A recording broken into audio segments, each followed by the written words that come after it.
Hi friends, నేను మీ Shri Durga Ganapati electronics Ponduru నుంచి అండి. ఆటో వచ్చినప్పటికి రాజన్ దగ్గర కొత్త వలస నుంచి వచ్చిందండి. వీళ్ళు పాత బాక్స్ ఒకటిని ఒక ఓఫర్ తీసుకొచ్చారండి. దానికి మనం కొత్త డెక్, హ్యాండ్మేడ్ డెక్ అండి ఇది. ప్లస్ వాళ్ళకి తెచ్చిన ఓఫర్ కోసం ఒక కొత్త బాక్స్, ఎంటీ బాక్సు, ప్లస్ కొత్తవి 2 ట్వేటర్స్, ఐరన్ జాల్స్ వేసి ఫుల్ వైరింగ్ చేసి బిగించడం జరిగింది.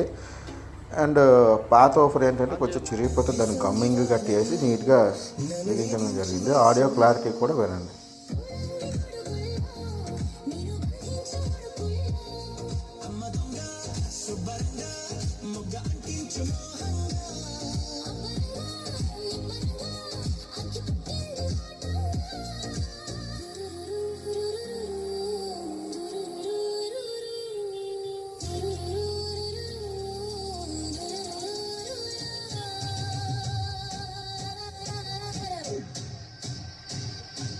వలవల్లప్ప వల్లప్ప వల్లప్ప గీతే